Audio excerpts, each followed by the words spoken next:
Audience.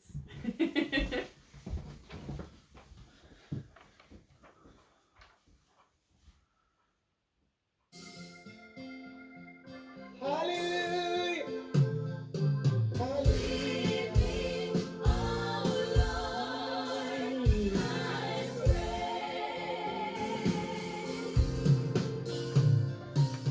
Dark is the road that lies before me. How can I? Welcome all. Please be seated.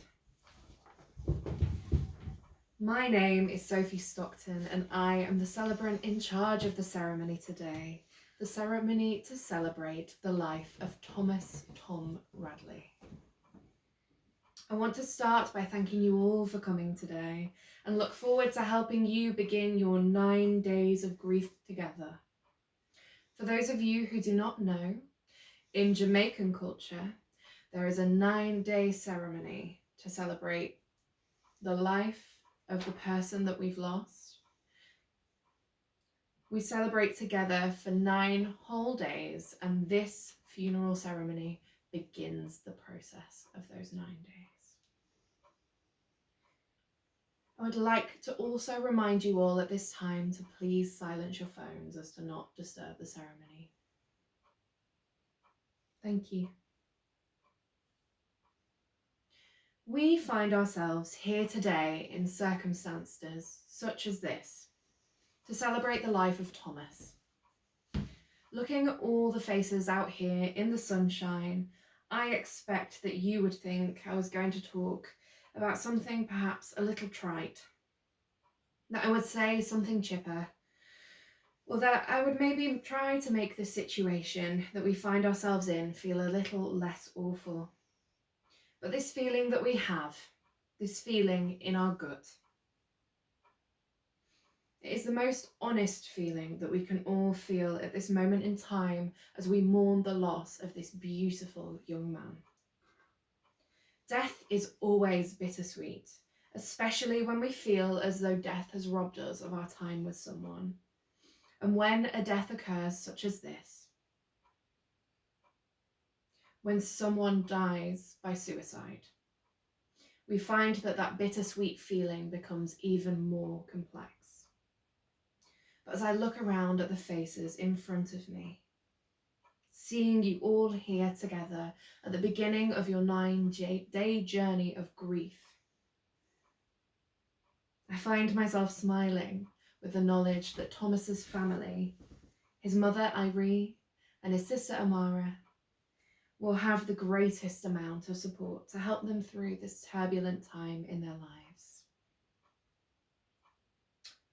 I often use an analogy because I think it really beautifully describes our connections, the ones that we feel with others. In physics, there's a principle, a phenomenon, if you will, and that states that once something is unified with another, even if they become separated physically, they are energetically connected forever. Whether you were related to Tom, whether you went to uni with Tom, whether you used to randomly bump into each other at band practice or at the corner shop every other Tuesday, you are energetically connected to him. You are connected to his life, and you will carry a part of him in you forever. His memory, your memories together, will exist with you forever. Thomas Radley was born in 2000 in Leeds to his mother Irene at Leeds General Infirmary. He instantly became a bouncing baby brother to his older sister Amara. And from then on, it was the three of them against the world. Thomas was said to be bright as a button and spent his early days reading books and playing with his sister and all of their friends at the park. He had a boundless energy and a fantastical way of making even the greyest of days feel as radiant as the sunshine-filled ones. Thomas went on to enjoy his primary years at school and discovered very early on a voracious passion for everything musical. He particularly enjoyed the end-of-year musicals and getting to sing, although he didn't really think much of all of the attention being on him or the silly, uncomfortable costumes they forced him into. As time went on, Tom needed more ways to fill his time and keep himself engaged. He went on to then receive guitar lessons, and Irie quickly realised he had a natural talent for it, encouraging him to continue with them long through primary school, into secondary school, into sixth form, and then on to university. Music very much seemed to be Thomas's anchor to joy, and the times he spent with a guitar in hand were amongst some of his happiest. He often found music was his route to connecting to people and to the wider world. He found himself lacking in the confidence to make friends, often struggling with self-doubt, and he's feeling lesser than others because of his size and his race. But with guitar in hand, he managed to make solid, fulfilling friendships and later went on to gain himself bandmates for life.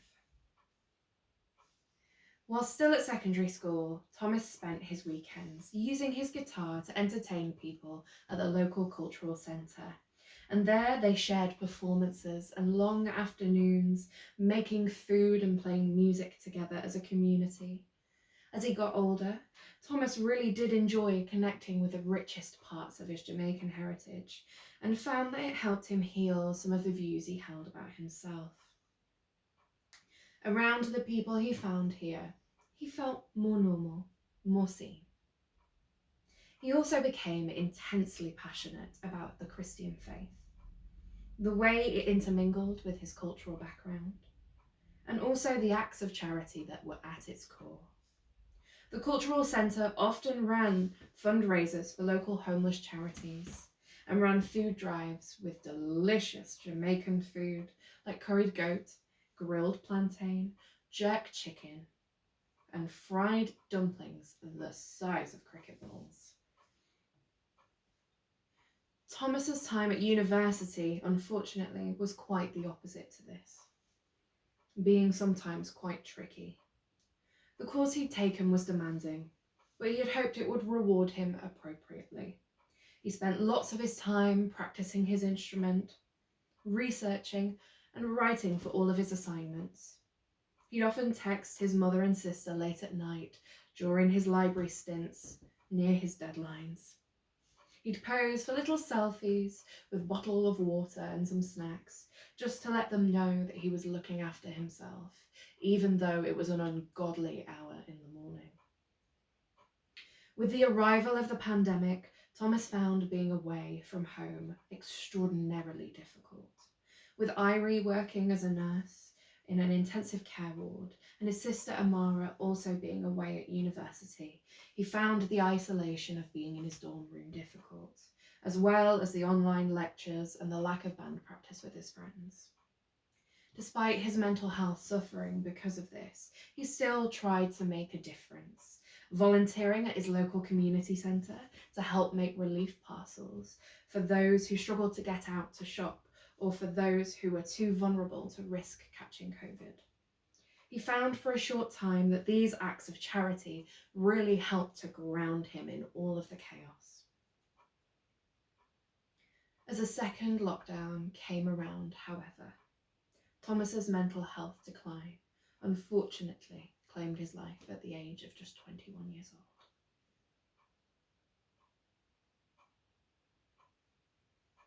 We now have a poem chosen by the family, followed by a beautiful piece of music by Labi Sifra.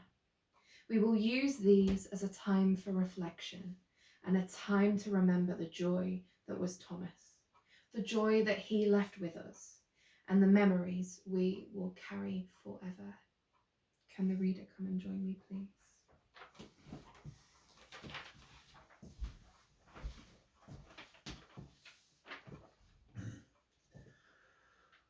When a light is as bright as the light you shone, there's no such thing as truly gone.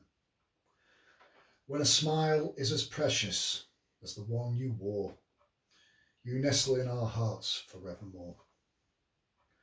When one so loved is taken too soon, the love that is left could outshine the moon. So much love with no place to be truly at peace, so we love you more, bittersweet release. Sweet child, you were here, for so little in time, but the hole that you left grows ever wider.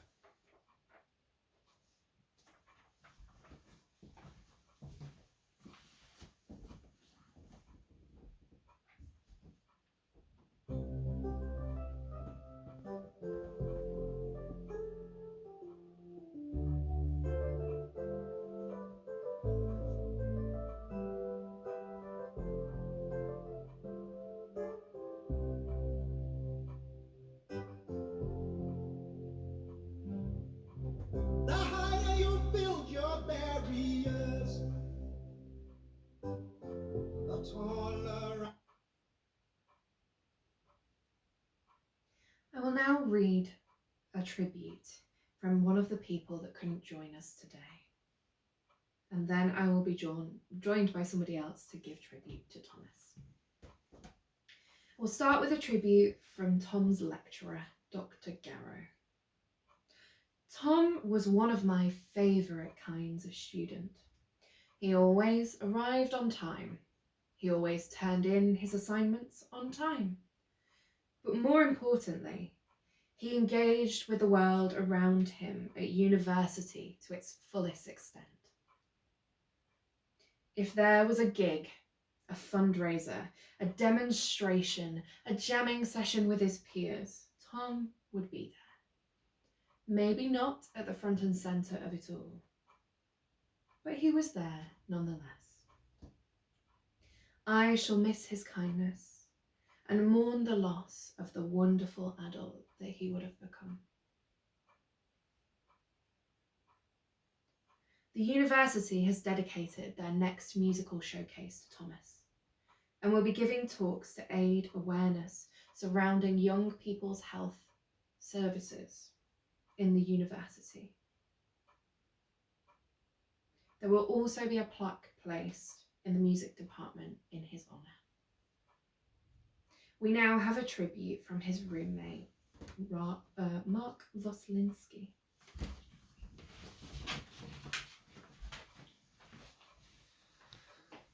I'm not quite sure how to find the right words to say how I feel. I'm not sure there are any right words. It seems like only yesterday I was cooking in the accommodation kitchen and idly listening to him twiddling away on his guitar, practicing as was usual for Friday afternoons. I think as time goes on, I'll learn to live with the sounds in my life. Now he's gone. But I won't be happy about the adjustment. Goodbye, Thomas. I'll miss you.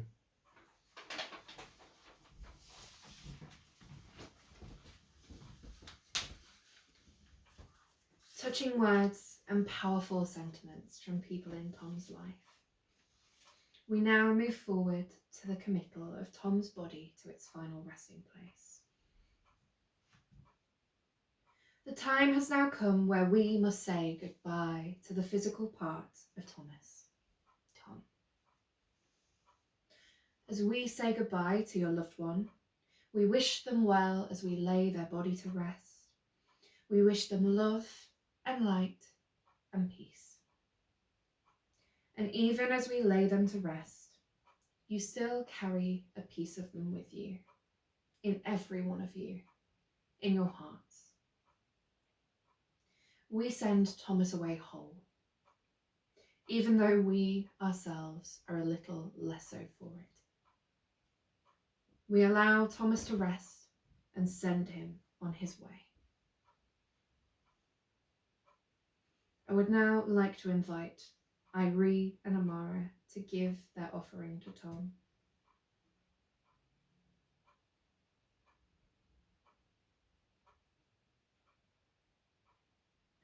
Pour out a little for Tom to drink on the way. Pour out one for the road. A toast to help his spirit on its way.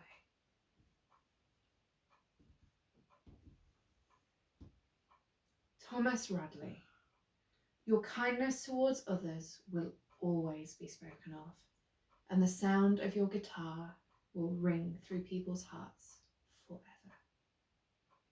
The joy you have brought to those around you will be storied in the stars and in the smiles of the ones that you love the most. Rest now and be free.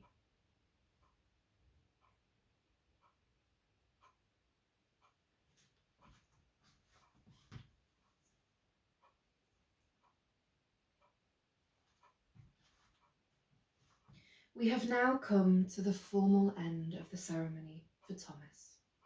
I would like to thank each and every one of you on behalf of Tom's family for being here today. You may now make your way towards Iree's house for drinks and food and music. There will also be a place to make donations to Papyrus, which is the charity of the family's choice that have supported them through the past couple of weeks. Papyrus specifically helps families of those that have lost people, that have died by suicide. As you move to exit the space, you will hear the song Jamming by Bob Marley, specifically chosen for being a song that dearly reflects one of the greatest parts of Thomas, his need to jam with his bandmates. Thank you.